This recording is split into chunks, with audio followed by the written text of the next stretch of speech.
नमस्कार, आपण पाहत आहात कलमवीर मराठी लाईव्ह। विरसनी येथील श्री लहरीबाबा संस्थानमध्ये परमपूज्य आचार्य बालयोगी स्वामी गजेंद्र चैतन्य महाराज यांचा 33वा अवतरण दिन भक्तिमय वातावरणात उत्साहात साजरा करण्यात आला। यावेळी हातगाव हिमायतनगरचे आमदार बाबूराव कदम कोहरीकर यांनी उपस्थित राहून संस्थांच्या सुशोभीकरणासाठी 50 लाख रुपयांच्या निधीची घोषणा केली। तसेच पुढील वर्षी सभामंडपासाठी 1 कोटी रुपयांचा निधी देण्याचे आश्वासन दिले। या सोहळ्यास विविध मठ संस्थानांचे संत महंत, शिष्य मंडळी, भक्तगण तसेच परिसरातील नागरिक मोठ्या संख्येने उपस्थित होते। भजन, कीर्तन आणि आध्यात्मिक वातावरणात हा कार्यक्रम उत्साहात पार पडला। कॅमेरामनसह YD येणेकर, कलमवीर मराठी लाईव्ह, नांदेड।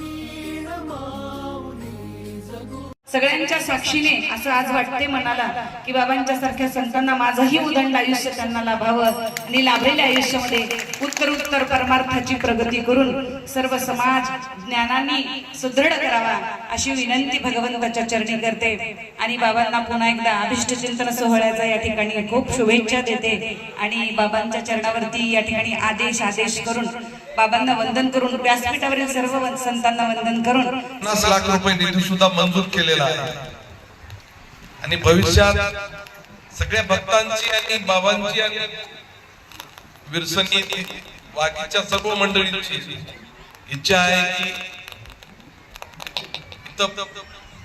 हे बांधकाम तर लोकसभागातून झालं बाबांनी, परंतु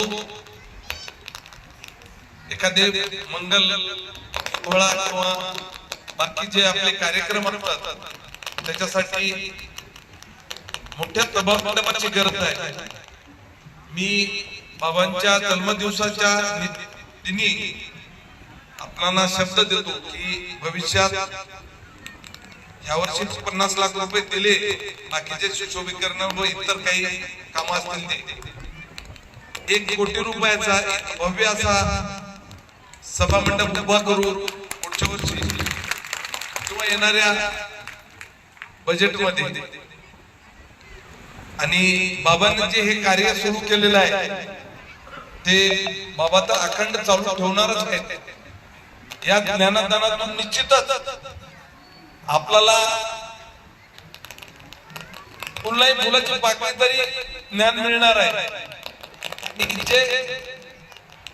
आपण त्यांचे बोल, संतांचे बोल कधी खाली जात नसतात।